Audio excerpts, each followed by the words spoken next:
Welcome back to episode 3 of the Nick and the Nation show. I think I might have stumbled over that word. Hi, how are you guys doing today? Starting with Mr. Nathan, how are you? I'm doing great. Great. Just great, not phenomenal or fantabulous or looking forward to the rest of the summer? Oh yeah, all those things as well, yeah. Okay, all right. How about you, Nate? Same here. Not much, just same as last week, basically. Okay, well, last week wasn't terrible, so I'd say that's a win. Yep. Excited to have you guys back. Today, we're going to be talking about something that's not a movie and not about creativity necessarily. We're going to be branching off into our third major topic of this show, which is social media. So, yeah. What social media platforms do you guys most frequently use? All right, I guess I'll go first. Sorry. I'd say that I think the root of everything is Twitter. Okay. You know, how everything just kind of comes together on Twitter. Whether they're talking about YouTube or what's happening on some other platform, I think Twitter's just kind of where I find my home base and Okay. Yeah, I'm mostly Twitter as well. Twitter's definitely my most used. Okay. Cool. And then Instagram will come second, and those are the main two. Unless we're counting YouTube as a social media. That is the debate. Let's start there. How do you define social media, and does that definition include YouTube? Because I've heard people go back and forth. I think YouTube is kind of like a cross between a streaming entertainment platform and a social media because there's a comment section and stuff, right? There's likes and dislikes. So there's still a lot of or some degree of community interaction, and that's kind of what social media is about. But it has a lot of qualities from a video streaming platform because that's what it is. How about you, Nate? Any thoughts on that?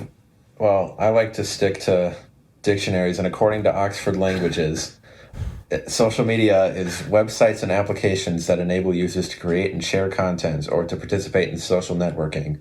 So by that definition, I'd say YouTube fits. So I'll stick to that, I think, to keep it easy. It does fit, but I do want to say I don't think YouTube is a social network, just because if it is a social network, then that means I spend way too much of my life on social network. So yeah, exactly. Only 1/12 of my existence over the past 4 years has been spent on YouTube. That's all. Yeah. Scary number there. So you say you guys both said Twitter. What about Instagram, TikTok, Snapchat? You guys on any of those platforms frequently?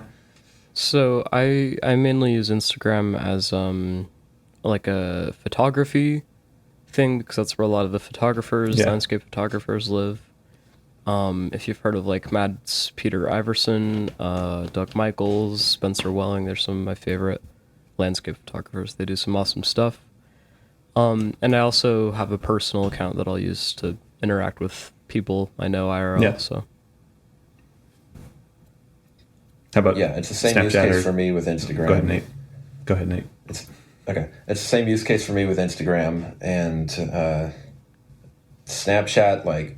I have it, hardly ever use it, and TikTok I'm staying away from because of what Randy has said about it.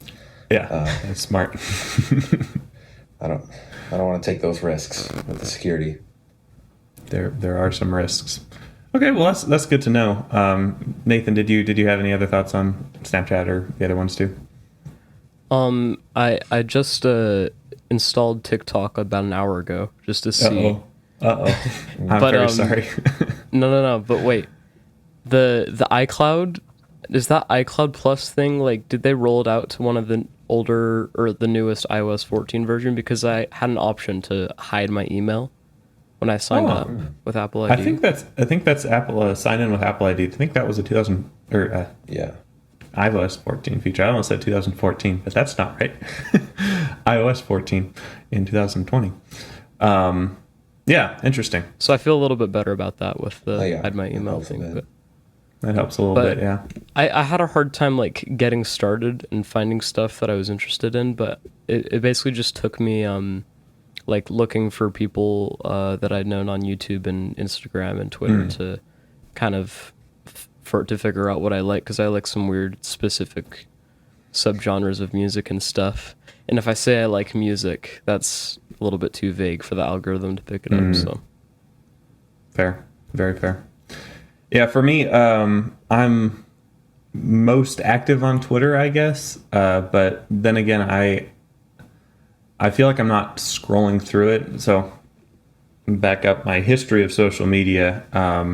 2015, I think, is when I really started getting on Instagram, and I got like hardcore addicted to Instagram, like, you know, just scrolling through the explore feed or whatever they called it at the time for hours of my day. I don't know why it was so entertaining looking at pictures 3x5 all the way through.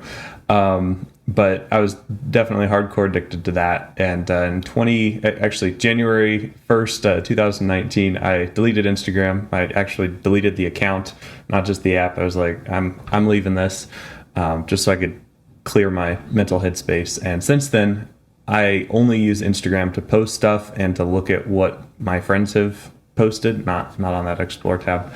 But since then, basically Twitter is my main social media platform. But at the same time, I only follow like 20 or 30 people. So, and I also don't have the home view on. I have the latest tweets first view on the default app. So I'm only getting basically 30 people's tweets, which I feel like is kind of still manageable.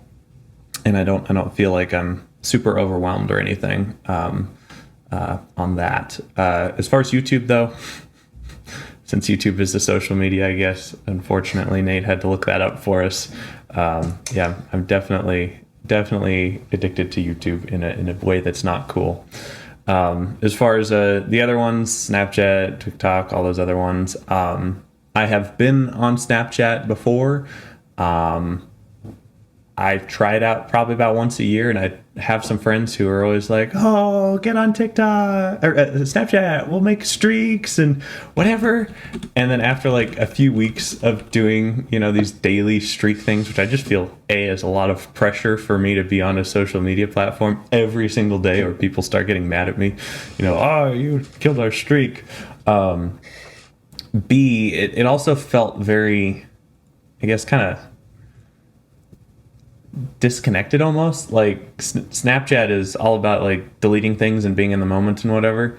And when I have a conversation with someone, I kind of want that conversation to be remembered in not necessarily in a, you know, I'm going to go look it up in 5 years and tell you exactly what you told me 5 years ago, but in a more, I guess, permanent and memorable way. And I feel like Snapchat, you know, after you click away from it, it disappears and you never see it again. So it's not really my favorite kind of social media, I guess. And then TikTok. I don't know what I'm doing on TikTok. I installed the app probably a year and a half, 2 years ago, before the whole TikTok is spying on everybody thing. And I created an account, and I just didn't get it at all. Like, all of the videos were videos that I either didn't like fundamentally, or I didn't understand the music joke thing that was happening. So I was just like, I don't understand this. We're leaving now. And since then, I've tried it probably 4 or 5 times for a couple hours at a time, and I don't understand it. So maybe I'm getting old. Here's my outlook on the TikTok. On the TikTok, yes. Let me get my monocle on. We're getting into boomer territory now. Oh, it's on the Instagram. But I think it's kind of whatever you want it to be. From my perspective of having looked at it from afar for a while, is that like mainly the music scene, like there's a lot of interaction there. If you remember the sea shanty craze from early this year, like people singing pirate songs. Like there's lots of like you can duet people and sing pirate songs with other people. Okay. And there's some really talented musicians that like remix that and like improvised over it and all that kind of stuff. And there's like all these kind of trends that work through the platform with just people like interacting and making like content together. And I think that just really comes from like that like I think they call it remix, the feature where you can like put your own video side by side with someone else's and kind of interact with them. Like there's this song from like this early 2000s kid show called The Backyardigans, and this song, like, it's actually really catchy and groovy. It's called Castaways. It's about like being stuck on a beach. And people like made it into some like crazy intense like jazz stuff. People made it into like dubstep, like all these remixes and stuff of it that like it's just a place for like lots of that kind of random spontaneous like creation and recreation of stuff. Interesting. No, I can. I guess I've never been super into pop culture as far as like understanding the latest trends. Like, you know, I'll get the salty meme reference. You know, I understand some stuff, but I feel like every time I go on TikTok, I'm just reminded of how little I understand about this culture. And it's like, I don't know, some weird song I've never heard of once that's obviously being played as a juxtaposition or comedic effect on the video that's playing too. And I'm just like, I don't understand this. And I tried looking up some space stuff because that's practically all of what my other social medias are, and I'm obsessed with space content. But there's just not a lot of great space content on TikTok, or maybe I just haven't discovered it yet. But I'm just like, I don't understand this. I don't know. I've seen some good TikTok reactions on YouTube where, you know, people will find like people saying funny things on TikTok and react to it as like kind of a boomer reacts type of thing. But I don't know. Not my favorite.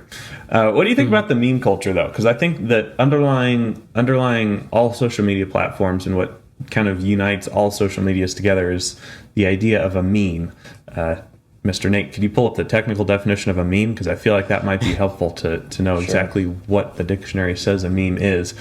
But yeah, I feel like almost all social networks have some kind of memeing component to it, which is really why people are on the social medias to begin with. I don't know. That's a pontification yeah, I got that the I have. definition here. Okay. It's a humorous image, video, piece of text, etc. that is copied, often with slight variations, and spread rapidly by users on the internet. Okay. So Sounds cool. right. Could be any type of media, I guess. Do you have any thoughts on that, Nathan? On how memes spread and stuff? I think memes are I think it's just a really interesting and at points cringy, at points actually genuinely funny. If you're initiated with like meme review, like that whole thing that kind of is what took it. I think that sparked a lot of interest in like the meme culture as of like 3 years ago. I'm sorry, I'm blanking out, but like So there's kind of like things like ripped off out of like older forms of media. Like there's this like old fashioned like hand drawn animated thing with like these bears and like somebody touching my spaghetti. It was just like this bear saying that. Yeah. Like, and somehow like that just became a meme. And just things that are usually the stranger they are, the more memeable they are, I think.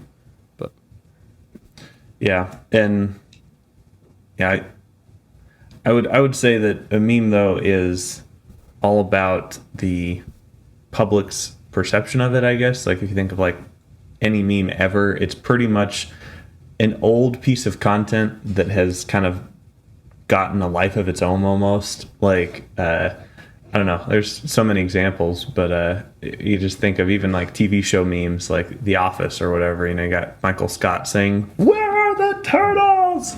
And it's like that in the show in and of itself is just a throwaway laugh line, right? Like it wasn't meant to be this big thing, but like now it's a meme and everybody uses it, and it's it's kind of people who don't understand The Office or don't get the show understand the turtle meme because it's just some guy shouting a really random word passionately, right? And I feel like that is a lot of what memes are. You know, the salty meme. I think it was from some music video, right? That was kind of the first meme generation that I remember being a part of. I don't understand the context behind that meme, but every time I see, you know, the guy doing the salt is funny. I don't know. Nate, do you have any thoughts on memes? I don't look at them very often. They'll just be a casual, like, sometimes I'll just go to the Explore tab on Instagram and maybe go on like a 10-minute tangent, just seeing some really stupid, like, unfunny recreations of memes. And it's like, okay, some of them are fine. They're really hit or miss for me. Like, I don't know. Okay. I don't know much about like the history of them. Like 3 years ago, I didn't even know what the word meme meant. So it's that's probably a good thing. Still taking a little bit to figure it out. Yeah. I guess if I had to choose like a favorite meme, I don't know if you know that like the stonks guy face. Mm-hmm. And then there's like the calm and then the panic where they misspell the words. Those ones usually get me the most, but even those like are hit or miss. So my favorite one of those is like when someone does something like techie, it's like TEK tech. Yeah. And the stonks face, and that's a good one. Like I think the best part about memes is like variation, and you're like, whoa, like someone like thought of this. This is cool. Mm-hmm. I think the best example of that is like the blinking white guy meme, where it was like this guy on a stream from a long time ago. Like, people remix that to like him like spinning around.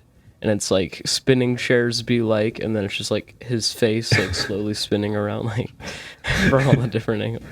But just like kind of random stuff like that that eventually becomes funny because it's supposed to be funny. Like this stuff isn't funny if you're coming at it from an outside perspective. It's only funny because we choose to find it funny, and it just starts becoming funny naturally, I think. That's a good assessment. So why do you think humanity enjoys memes? I mean, if this is just some kind of social construct that we all just decided one day, memes equal funny, yay! Why? I think it all started with like Facebook and like old-fashioned like forums a long time ago with like they're relatable in some sense. It was like when you do this, and then it's like the baby with the fist meme or like a dog or something. And they started out as being relatable, and they eventually started becoming like more of like a spin-off of old things once people realized like this is more than just when you get the last piece of pizza or something like that. That's like pretty generic.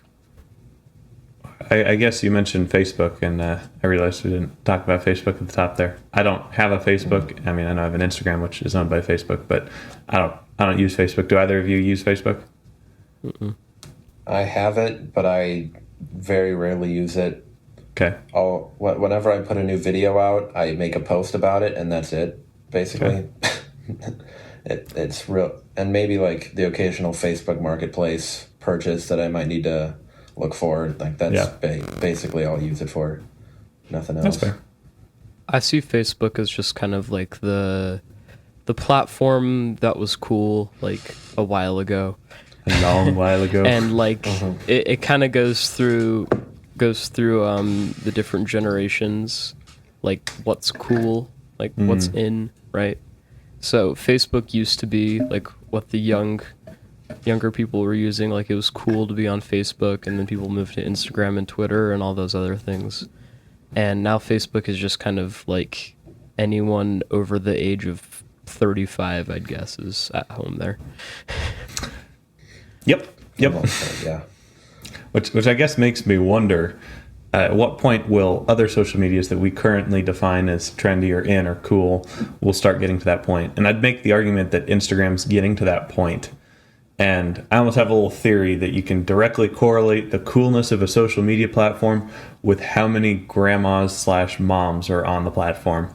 Because as more grandmas and moms get on the platform, the coolness factor just disappears. And I think we're at the point close to that point with Instagram where, it's not really the hip place to be, I guess. I mean, plenty of people are there who are hip, but TikTok is much more in fashion. Snapchat's much more in fashion than Instagram is.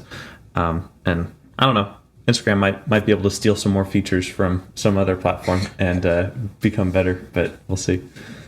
Hold that thought on stealing features. We got to come back to that, how Okay. all of the platforms are becoming the same. But I was going to say that Instagram, I think, is very pocketed, like segregated kind of. There's like the people who are on there for seeing like what people they know in real life are doing, and there's the people that are on there to see like what the influencers are doing and Nothing. like celebrities and stuff. And like there's kind of two different camps of like people that thousands of people follow and people that like your friends follow, right? So I think that as long as the big audience is still there, it'll still maintain like some level of hipness, unless if those people move entirely to some other platform. But That's pretty fair. Yeah, which at this point, like, I'm not even sure what platform there is that totally replaces Instagram, because, like, I'm not sure exactly all the content that TikTok offers, but I still feel like Instagram does many things that TikTok doesn't, and Snapchat, like, doesn't. Those are kind of two different comparisons completely. They have some similar features, but overall their UIs are pretty distinct and distinguished from one another.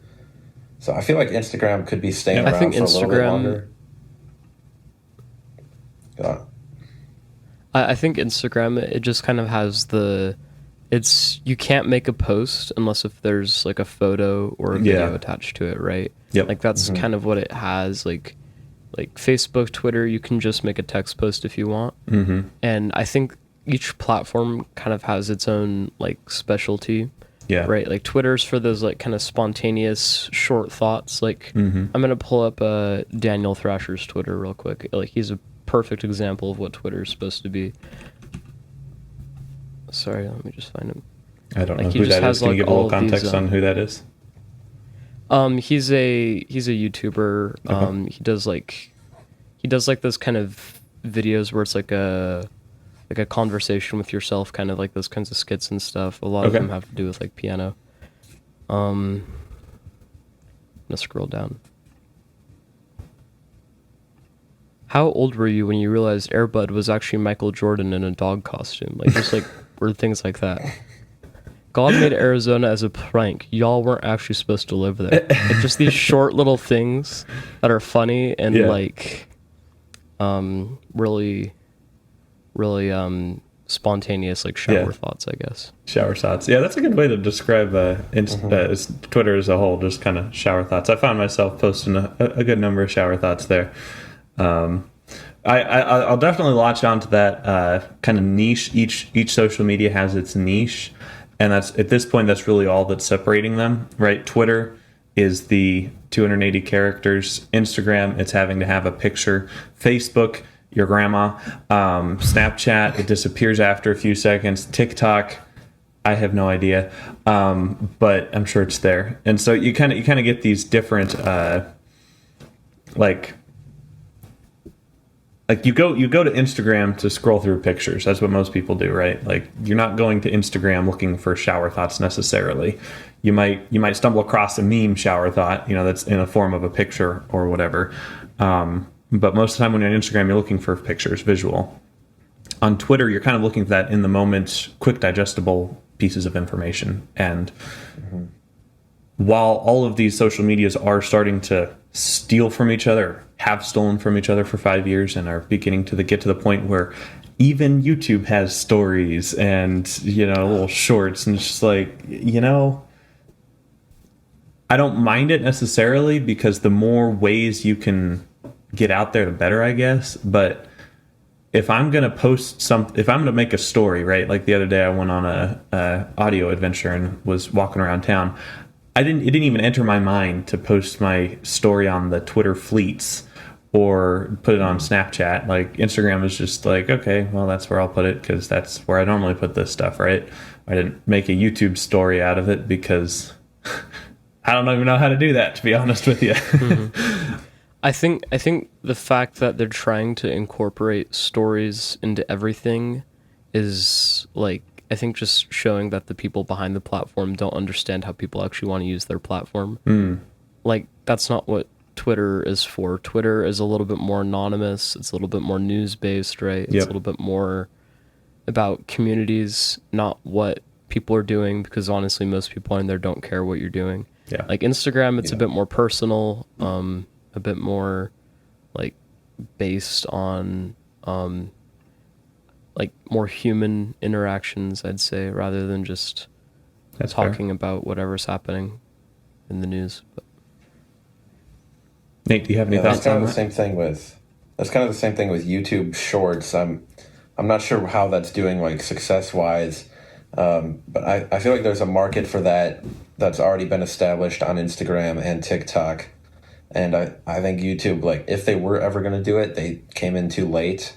Like, they're trying to break up a niche that's already been established at two different platforms and trying to bring them in, or trying to get people on that already use their platform, like, even more hooked on this shorter form content. I don't know if that's worked for some people, but I've maybe watched, like, 3 shorts on YouTube since they've rolled out. I mean, they were kind of funny, but like, I prefer the long form content, especially when I'm on YouTube. Yeah, exactly the same. So I'm going to those specific social medias for those specific things, right? I will say I do watch almost all the stories on Instagram. That pretty much anyone I follow on Instagram, I'm like kind of friends with, and I'm like interested enough to see what their stories are. And so I'll pretty much watch, if I'm opening Instagram, my friends don't post much on Instagram. So normally like there's one new picture. You know, every day I open it, right? I'm not on it too frequently, but when I open it, you know, there's one new picture and then, you know, 6 or 7 stories that I'll watch. And that's kind of it. And I'm not going to YouTube wondering what Drew is having for lunch, right? That's where I go to see his Instagram account, right? It's not, that's not what I'm looking for out of that social media. Does that make any sense? Mm-hmm. Oh yeah, totally. So I go to Instagram if I want to see if Nick is doing gardening or not, right? Yes. Did I post that yesterday? Yeah, that's what I was doing last night. It was just very tranquil, just out there in the garden with the fireworks in the background. It's very nice. Yeah. So each one of these social media platforms is trying to be just like all the other cool kids, right? Because Instagram back in 2016 or whenever they stole stories, they're like, oh no, red alert, Snapchat's getting way too popular, we're gonna die, ah! And so what do? They're like, sir, Mr. CEO, what do we do? And he's like, I don't know, what's making Snapchat so successful? Oh, I think it's the stories. Okay, steal the stories. And then they make this story clone, and it takes a few years and everyone's like, Instagram stole Snapchat's thunder. But at the end of the day, you know, that's kind of what people expect on the social media platform at this point, right? Snapchat has stories, Instagram has stories, Facebook has stories, Twitter has stories, YouTube has stories. Everybody has a story. I don't even know about TikTok. TikTok might have stories. But everyone expects that these features are just going to kind of be there everywhere. While that's nice for the end user to be able to say, hey, I can post anything anywhere and expect a similar amount of storytelling format, it's kind of difficult as a content creator to decide where am I going to be sticking stuff and why. I mean, I feel like Instagram, if you find me on Instagram, you do care what I had for lunch, right? And so that's why I put that up on my Instagram stories. If you follow me on Twitter, likely you could care less about what I had for lunch and you're really there for the retweets on space stuff or whatever. And that's what I use Twitter for. I guess I don't really understand why all of these need everything, but I can understand why they want to. Like, I just don't see a reason why they need it. Like, Does that make any I don't sense? think they do need it. Well, they don't need it, but they think they need it. I don't think they need it, and I can't think of a reason why they actually need it. But all these companies think that they need it, and that's kind of the funny thing to me.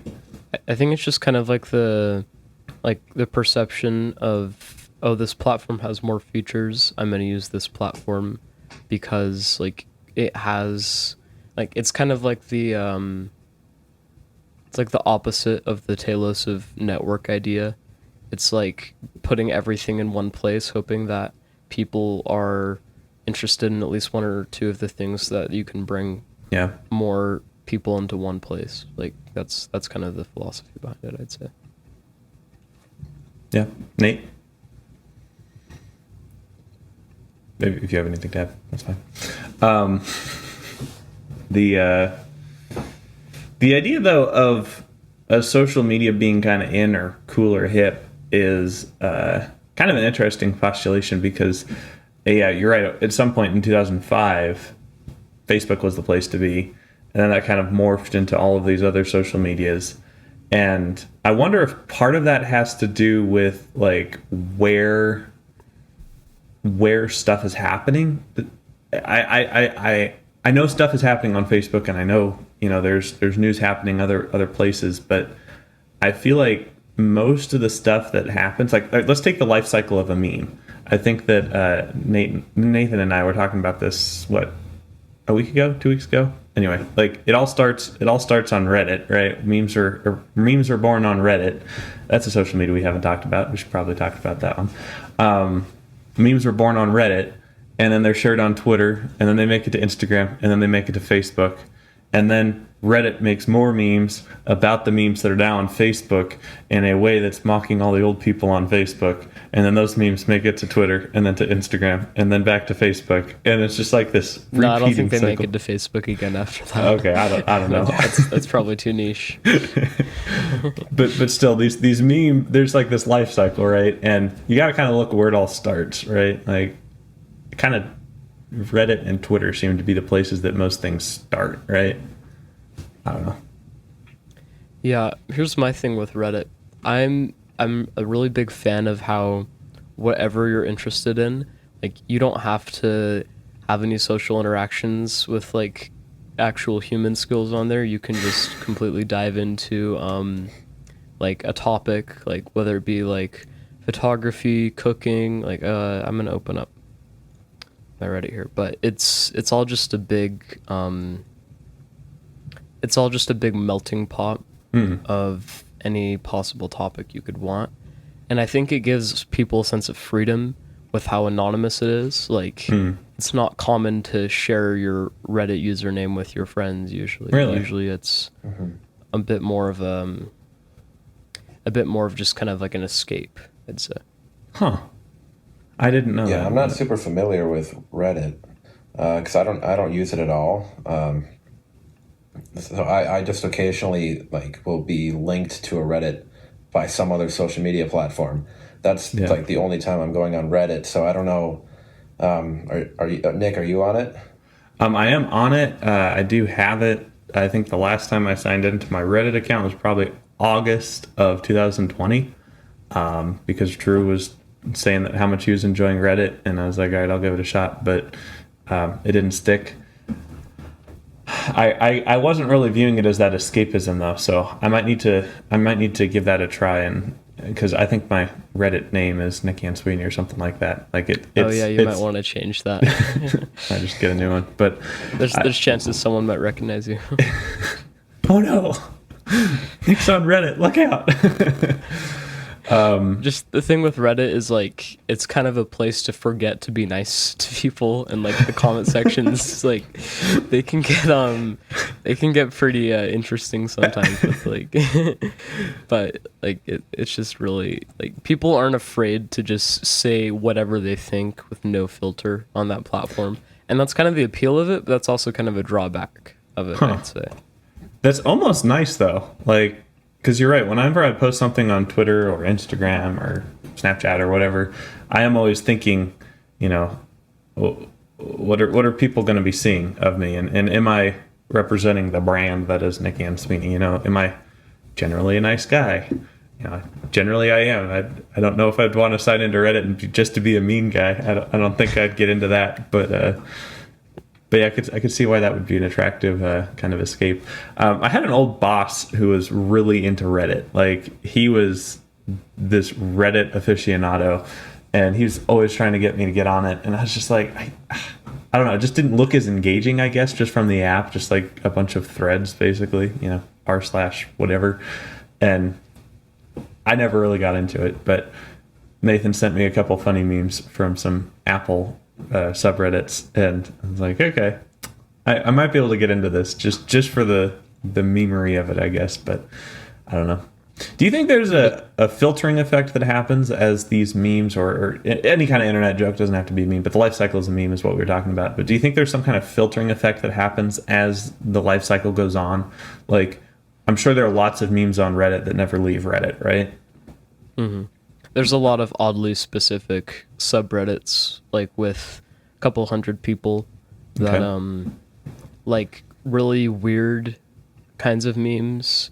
Like, there's some like reference in some show, and people find a way to make like hundreds of memes out of it. Or there's like what's called like surreal memes, where they're memes that somehow say something super existential. And like, I'm gonna hop on there real quick. It's actually one of my favorite subs, but am I not sub to it? Sorry, I might have to find it. Surreal memes. Surreal. Huh? A lot of the things on there are just, they don't make sense, and they're not supposed to make sense. Okay. Like this one post I see, it's just like what looks like a first aid kit floating in the sky, and then like some stylized text that says they probably came to help, and it's like probably commenting on how they're aliens or something. A lot of like weird things, like right now the need for blood is rising, and it's just like a bag with like a rose on it, and it's like all these super random things. I'm gonna have to send you. Would you say though that the good ones filter the top and then get reposted though? That's kind of what I was getting at. Not on these specific ones, but from like the bigger subs, yes, they do. Okay, guess that makes sense. Another thing I've kind of noticed with memes is like sometimes there'll just be times where it's just like one meme template is super hot. And like that's what people use. Like, there was one recently, I can't quite remember. I think it was like this guy on TikTok had done like this trade offer where he's sitting there like this, and he makes like there are two options or something, and then it's a really, really stupid deal, and then people turn that into a topical meme for whatever category they're interested in. And that's what. And then I kind of see that with other templates, like that Stonks template was in for quite a long time. Oh yeah. So it kind of cycles in those templates, is what I've noticed, at least. Okay. At least from the ones I've seen on my Explore page. Yeah. I don't know. I would kind of say that if we as a general population want our content to be this kind of randomly generated entertainment almost, I mean, that's kind of what this is, right? Like, when you open up social media, it's kind of just expecting something random, right? That kind of hit of the unknown that could just be something funny, or it could be something not funny. If we continue to pursue that, I kind of wonder what that's going to do to the rest of the, actual entertainment. Like, I enjoy good comedy, and that's one of my favorite YouTube, I probably consume 2.5 hours of like good comedy every day. I love the wit that is in some of these pieces of like good stand-up that just doesn't seem to be there on the internet in general. And I kind of wonder how my generation, our generation of like younger people growing up how this is gonna change how they view entertainment in possibly less meaningful ways, I guess, if that makes any sense. If you're talking about dry bar comedy, after you mentioned them in the live stream, I got into a very deep, long rabbit hole of lots of dry bar comedy, both the really the full length stand up routines and just the short ones. Like have you seen the one where it's like fat people are better? Yeah. That one's just the best. No, there are so many good ones, and I think Dry Bar does I prefer clean comedy, but there are other places that do clean comedy, and but I think Dry Bar's done probably the best job. And they have like this whole app that like I've spent hours on that app too. It's not even funny. But I guess the question though is like, will like future generations not appreciate more witty humor, I guess, because that's what I appreciate, you know, like a good story that has, you know, the setup, the beginning, the middle, the end, and the punchline. Like I like that kind of like wrapped up in a bow, and you can even do like callbacks and stuff, and it's fairly witty. You know, you have to be engaged, but when you're scrolling through memes, it's like, oh yeah, I saw that movie. That was funny. That was a funny scene, and that's funny that they're making it existential or whatever. And it's like, I don't know. I feel like it's a cheaper form of entertainment. Mm-hmm. Like, just to take an example from the stand-up comedy routines, like it takes a lot of good timing, and it takes a lot of like finding a certain circumstance and making it funny. Like it's Valentine's Day and he's getting flowers, right? And he's talking to this guy. And the guy's saying, like, it's crazy you have to spend all this money for something that's just going to die. Like, I know, and you have to get them flowers. Like, yeah. And he's like, that's the funniest thing I've ever said. And the guy didn't even realize what I was talking about. Like, he was, like, saying, like, a lot of it is kind of being self-aware and, like, saying, like, and now that I'm doing stand-up in front of an audience, they think that's funny because they came to see funny stuff, not get flowers. Yeah. Yeah, well, and I get they're different genres, right? When I sit down to watch, you know, comedy, it's like I'm not in the same mood as I'm sure most people are when they're just scrolling through social media. Like I want to be mentally engaged with something that's entertaining, but I just wonder if that desire to be mentally engaged on something in that requires your brain, I guess. I don't know. I don't want to say that scrolling through memes or scrolling through, you know, jokes on the internet is something that doesn't require your brain, because, you know, obviously your brain is always working, but just not as witty, I guess. I think part of it might have to do with just the convenience, because sometimes, like when you're scrolling memes, like it can take 5 seconds, and you'll just have a short little nicotine rush when you laugh at a stupid joke. It's quick. It's a really quick process. Whereas some of that higher level comedy that has higher standards might not be quite as digestible for users. So it's kind of just what the user is looking for, and especially when like the Instagram Explorer tab is so easy to access for normal people. They don't have to go through as many steps maybe to get to that like higher level. So I think the more that becomes popular, like the lower the standards that people have for content might continue to drop. Just depending on the market. Like the whole thing with like how I think our attention span as a race is slowly decreasing. It's funny. You think? I was I was watching this podcast with Peter McKinnon on it, and it was like Unbox Therapy. You've probably heard of him, like doing this thing with Peter McKinnon. And I usually don't look at his content because he's kind of like abrasive and really like almost intentionally rude about everything. But like he actually had some really good stuff to say. I'm not talking about Peter McKinnon. I'm talking about Unbox Therapy. Okay, I was like, I kind of like Peter McKinnon. I don't know what you're saying here. No, but I got on this podcast episode with him and Peter McKinnon, and like at some point, like they went from talking about like photography and like camera gear and stuff, eventually getting on to talking about YouTube Shorts and how everything is slowly getting shorter.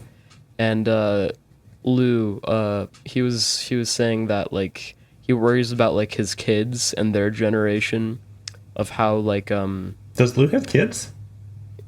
he said he did on that episode, I think, Huh. but I didn't know that. he doesn't seem like the kind of person that would have kids on this. That's the thing about internet personas, and I'm sure we'll talk about that one of these days. They actually did talk about that on the episode too, where They're it's like, humans yeah, you with see me lives? here, but What? what percentage of the actual me are you seeing on this? I'm basically playing a character, is what he said at this point. Mm-hmm. But what he was saying about TikTok and short videos and stuff is like, you'll sit down on TikTok and you'll wake up an hour later and someone could ask you what you were just watching and you were like pixels, like I don't know, I was watching my thumb go up and down the screen. Like it's slowly degrading into something that's a little bit more like instant reaction based and less intellectual, and something that's just more of a means to like a short burst of entertainment. Do you think because of this short attention span kind of world that we've built ourselves, I feel like we might have peaked in like the 90s or 2000s before like the internet got like super mainstream, because like people could like sit down and like read a book. All right, I'll be the first to admit I can't just sit down and read a book anymore. It has to be an audiobook. Not sponsored by Audible, but in fact, don't do anything with Audible because I don't like them. They didn't pay us. The idea of just like being able to focus on something is so abstract to most people these days. I think that's kind of hurting us as a society almost. Like not just being able to sit down and say, hey, I'm going to think about this big topic or big thought for a day. Go on a walk in a park and not doing that. I couldn't do that. I'd be like, where's my phone? Where's my phone? I need my phone. Okay, I have my phone now. All right. Do you ever get what's like called like ghost vibration syndrome, where you think your phone is vibrating or you think your watch is vibrating, and like you look over and like, oh, I don't have any notifications, like I'm losing it. But I have that, and then also I have the is my phone in reach anxiety, because sometimes I'll leave it across the room or whatever, and I do a lot of times when I need to focus on something, my phone's not around me. But sometimes when I'm doing that, I'll be like, I just had a random thought, I want to tweet that, and like I reach for my phone and like I can't find it, and like there's this anxiety. I'm just like, and then like I'm so addicted to this. This is so bad. like my problem now is the Apple ecosystem. If you're using one, you're using them all because you're always connected. Like 100%. My Mac is basically like it can do everything my phone can, right? My watch can get all the notifications that my phone can. Like it's kind of like just a little bit harder to escape. And I think Focus with the new OSs might help with this, but I doubt it will. I haven't experienced that at the moment yet. I mean, maybe I haven't discovered the true purpose of focuses, but it doesn't help there's like this level of addiction that we've all just gotten used to that didn't exist a while ago. Like no one was addicted to TV in the way that we were all addicted to smartphones back in the, 10 years ago, even back when the iPhone was out. People weren't this addicted to their technology just because this little rectangle of glass, aluminum, steel, gold, silicon, all those little fun things encased in some leather has access to so much more than humanity has ever had access to at our fingertips. And it's just that level of convenience that almost has removed our ability as a community and culture to just detach, right? Because not only can this thing do any math problem in the world, I can text my grandma who lives in a different state. I can watch a funny video and laugh. I can order something online. I can do anything on this little device, basically, within reason. I can't fly or whatever, unfortunately. I could buy plane tickets, but anyway, you can do so much with this little thing that when you just want to do one thing and leave the rest, it's kind of hard to do that. And I think that's something that the Apple Watch did pretty well.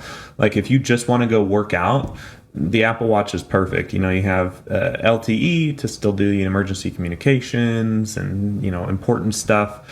But you're not bringing Twitter with you. You're not bringing Instagram. And I kind of wish that there were more single-use devices. That's one of the reasons why I still use a 7th generation iPod Nano for some music kind of consumption stuff. I know that people are like, oh, my iPhone does that. I'm like, yes, your iPhone does do that. But you know what your iPhone also does? It distracts you so much. When I pull up a song on this little iPod, it's like, well, I can listen to a different song, I guess, but that's all I can do with this. You know, I guess I could watch a video or whatever, but it's not something that you can just do easily, right? When you bring your phone, you're going to bring in one of the best cameras civilization has ever had in your pocket, along with every piece of information ever contained in humanity's collective archives. You're bringing along a virtual assistant who you can use a lot of those features without even having to touch it. You know, it's like it's almost too much at this point. I mean, that's why I got the iPhone 12 mini, because I had the 11 Pro Max, the 10s Max, I had iPhone 10, iPhone 8 Plus. I had like all of the phones that were the big like consumption devices, I guess. Like I was like, I spent a ton of time on my phone. I'm just going to get a really good phone and, you know, enjoy it. But it's so hard to disconnect from that. Like when you're, and I'm first to admit I have hardcore smartphone addiction here. But just being able to take that little step back and say, okay, well, this doesn't have a 2x telephoto lens, so I'm still bringing my Sony, which is probably better because then I feel free to leave my phone somewhere else when I'm going on an adventure and not have to take everything with me. But I don't know. I think I'm on along there for a little while. No, what are you going to do when they drop the mini? I've actually been. I was the 6.1. You think, or I was thinking about this just this morning, and this is the first phone that I've had this very serious thought multiple times, where I almost don't want to upgrade next year. I think at the very minimum, I will need a new battery because the battery health on this is nosedive. Let's see what the battery health is here. 91% battery health, which doesn't sound too bad, but this is an iPhone 12 mini, which is known for not having much battery. So I've needed to charge it up twice every day. I mean, it's not funny how much I have to charge that, but that's because I'm using it so much, right? If I was better at not using my phone, it would probably be a little bit, more usable. So I don't know. Mm-hmm. I've been thinking about that. I'm not sure if I want a new phone this year, but we'll see. Apple I was honestly surprised to hear that the sales were doing bad because of the people that I know. Like of people that upgraded, like 12 mini is tied for it's 12 mini and the normal 6.1 inch 12 are close. And like you're seeing sales, like everyone's getting the 12 Pro Max. I'm like, who would possibly want a phone that big? Yeah. Like that's like it's like this big. Like you have to. I had it for two. I had the Pro Maxes for 2 years in a row, and I loved it because I was consuming so much content on my phone that it just made sense to have it be the best device in my ecosystem. I'd watch all the movies on it. I would watch all the YouTube videos on it. I would text people from it. So I enjoyed the bigger keyboard, and I'm a bigger guy, so the size wasn't really an issue. But just getting used to a smaller phone and smaller form factor has made me realize how addicted I was to it and how addicted I still am to it. I'm not saying the mini cured really much at all, except give me a little bit better realization of what I was using a phone for. Yeah, I don't know. Smartphone addiction is really kind of scary when you think about it. Like, I'm not addicted to drugs. I'm not addicted to lots of bad things that we set up laws and stuff to avoid people getting addicted to. But it's kind of scary that probably 80% of the United States is addicted to their smartphone in ways that drugs can hardly even get close to. Like, I've seen studies of, is marijuana more addicting or smartphones more addicting? And people were saying smartphones are more addicting. And I'm like, wow, that's kind of scary. We're all just addicted to it and we're not doing anything about it, which I'm not sure if in the future we'll all look back at this time period and say the exact same thing we say about the cigarette ads where all the doctors were, oh, you should have a smoke because it's good for your health. Well, Nick, you and your unique Colorado perspective. I mean, no, I'm just kidding. Yeah, well, that weed is all over the place. So now, fortunate or unfortunate, you can take that how you'd like. But I'm just worried that we're all so addicted to this that something bad could happen.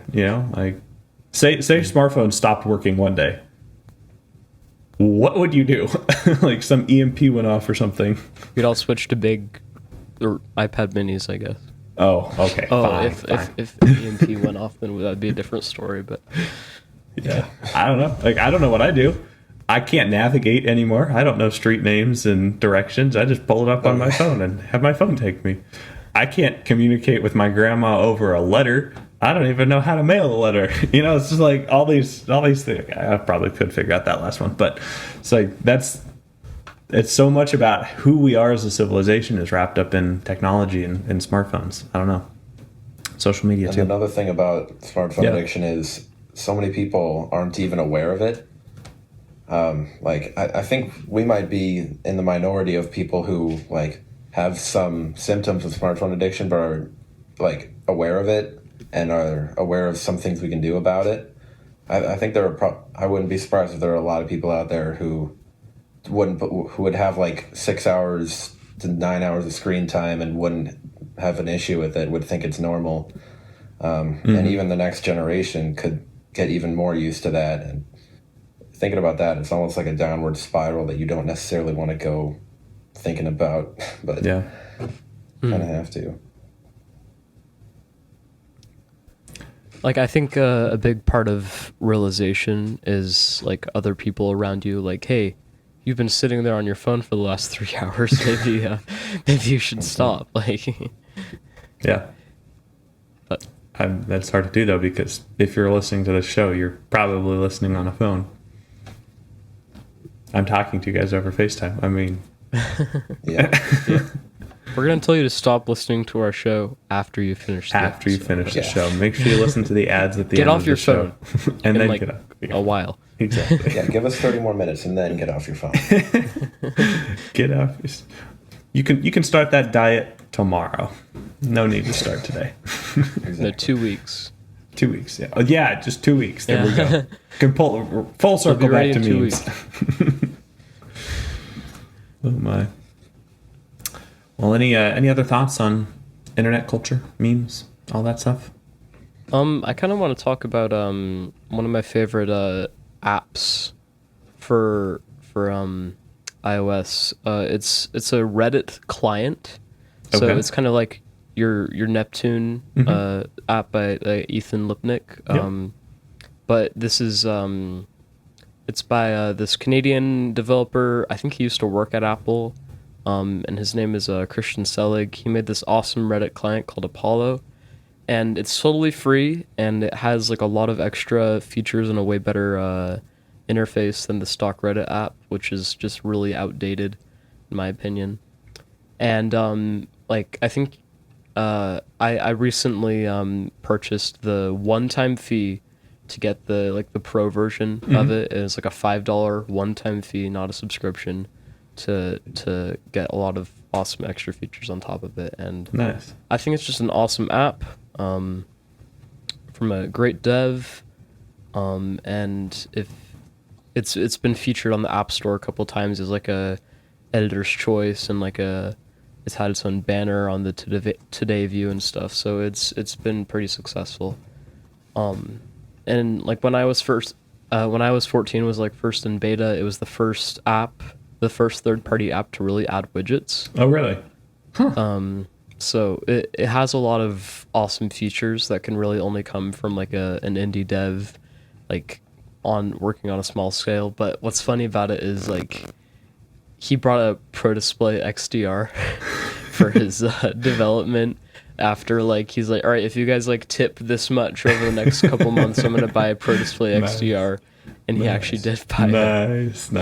Pro Display XDR, which is like the most like useless thing for a dev ever. It's not useless. 32... You can look at your code in HDR with true blacks and pure whites. Yeah, you can get a 32-inch 4K monitor for like $300, but no, you could spend $6,000 if you wanted. Plus the stand. Oh yeah, you do have to get like a basic stand. Yeah. But it's I've interacted with him on Twitter a couple times, and he's just a really awesome dev. And like I love that Apple did like the small business program, because the developers that I actually care about, who are just like small 1-2 man shows, like I don't care if Google's getting an extra 15% taxed on them every for their yearly income, but like these people that are just doing it because of like they saw a need for like an app to be made to fix some problem, and then they did it. And like I'm just really happy for all of those devs that are able to get a little bit of Apple's discount without diving to the whole App Store thing. But yeah. Nate, do you have any closing thoughts? Not that I can think of. No. Okay, so you got to say AirPower's dead. Got to say Elon's still 2 weeks away, and everyone should get off their phones starting right now. See you guys later. Have a good one. Wait. Oh, go ahead. All right, I was gonna had one more topic. Oh, okay. Sorry. What do you think about Discord?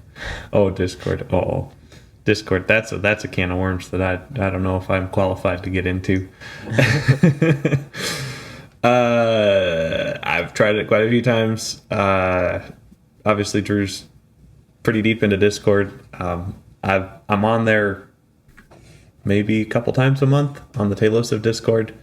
I don't really like how people just argue with each other and just kind of feel it's like a big fight. I feel like I gotta like get ready for battle every time I go on Discord. No, it's like Reddit though. It's like a little bit more anonymous. You can fight with people if you want. I don't want to fight with everyone. Should just be nice. Come on.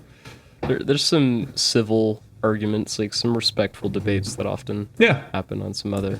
There are the respectful debates, servers. But my experience with it, like I'd been on it for the last several years just to like just chatting with people and like online games and stuff. But I recently tried to get back into it with Marquez Brownlee's server. Like I joined the second day they started it, and of course there were thousands of people already. And the difference between it and the Tailosive server was that like there were always people there, like waiting for like an instant response. You didn't really have to like wait around for like stuff to happen. But there's also like it was really chaotic, so they have lots of channels that you can go in. And I just think that Discord, it's like a really interesting way to like see what like real people are thinking about like tech, for instance, because it's not like the most popular person that you're seeing. It's not like the most like algorithmically boosted. It's like whoever's on there at the moment, and you just kind of get a general like consensus of what people think from that. It's a good way to get like what the public opinion is on things. Yeah, I've messed around a little bit around with Discord, even done a few of those like voice chat things. I think it's a fine way to connect with people, but it's really about finding that community that you're kind of at home with. And I guess I haven't found that with Discord. I love all the people in the Talos of Discord, obviously. But sometimes it's just not what I'm looking. I'm not looking to get into big philosophical discussion about the existentialism of Apple or of EVs or whatever. And it just kind of feels like a lot. Like every time I open Discord, it feels like, okay, get ready to type. Here we go. Have you been on Discord, Nate? Last time I used it was for Nick, when you, me, Jay, and Grant played Among Us. I think that was the last time I was on Discord. Just for the voice chat. I used to be in the Talos Discord like a year and a half ago, but that was before I joined Twitter, and I've kind of just liked Twitter better because the kind of core Tailosive community is all on Twitter, at least that I've interacted with. So I can get it on there. And typically when I went on the Tailosive one, I'm sure it's a little more active now, but there weren't often like many times where there would be like a long ongoing conversation. Yeah. Since it was a little bit of a smaller group. Back when I kind of on used it. that note, I don't think that we touched on this really, but Twitter, you can make friends if you want. Like, for example, like I've kind of got to know you two better, like you said with Jay, like Scott, like you can kind of get to know people a little bit and what they think of both tech things and also just more normal things, and it's a cool way to meet new people. Yeah, and that is I gotta always give credit where it's due to social media, right? Like, as much as I hate it and much as it's like this big thing that's gonna reduce humans' capacity to think, it's like I've met some really cool people over the internet, you know, Drew, Randy, you guys, DJ, Mike, like all these people who I would consider to be friends at this point, and I've spent years of my life with them, living life together, doing weekly shows, working together, you know, building stuff together, businesses, you know, all this stuff. And I've met them very few times. In fact, I've yet to meet Mike in person, and we've been doing a show very regularly for, I don't know when we started that. Probably about a year ago, I guess. I don't know. Same with DJ, and it's like, and eventually I met Drew and Randy, but we'd been doing that show for a year and a half before any of us met in person. So the internet does have a way of kind of bringing people together who are not geographically connected, but interest-wise connected, and that's kind of cool. So you do got to give credit there. Yep. Yeah, I think Twitter has been. Oh, sorry, you go ahead. I think that one thing that people try to like avoid talking about whenever they're like bashing on like internet culture or anything is all the good that has come out of things, like with the pandemic and a lot of people being unable to like interact with people like they used to. Like it's been interesting to see like what people have been able to do when given certain limitations. Like limitations breed creativity is like one of my favorite quotes. I like it. And I think it's just great that people are able to connect regardless of what may be holding them back from each other. And like it all comes back to our need to want to interact and be social with other people. And I think it's social media. It's not just media, right? Yeah. It's all about true. the social factor. That's fair. Yeah, I would agree with you. Lots of people don't give it enough credit. There are still, I'm not downplaying the downsides that we just discussed, but there are some upsides as well that are definitely important and, you know, good. Yeah, just from being able to do stuff over Zoom to being able to keep connected and Zoom, what's that? I've never heard of it. FaceTime. FaceTime. Now we can do screen sharing in the fall. Yay! Like Zoom's been able to do that for 2 years. Yeah, well, you know, Zoom schmoom. All right. Any other closing thoughts before I try to wrap the show up again, just to have more closing thoughts surface? And interrupt you at the last second. No, that's good. I'm glad you did. We got to have a little bit extra discussion here. Good. All right. Yeah, I think it's just easy to. Sorry to interrupt again. No, that's okay. Here we go. I think it's easy to.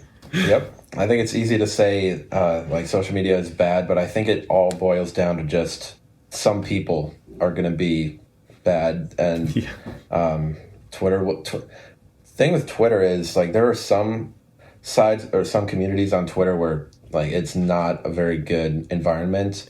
It is wars and anything having to do with politics. It is just absolute chaos.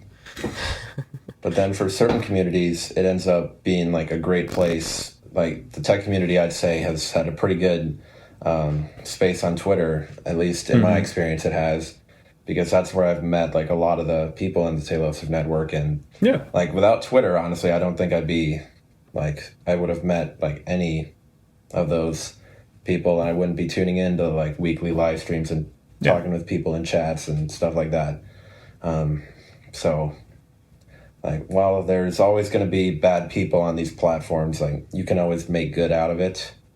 There's always going to be bad people everywhere in the world. We're never going to get rid of them all. Social media You gotta find your pocket. Like the tech people, they're all pretty nice usually, unless if it's like console wars or platform wars or something like that. Unless you mention something controversial, everyone's really nice. Yeah, social media is just kind of like a neutral reflection of good and bad people.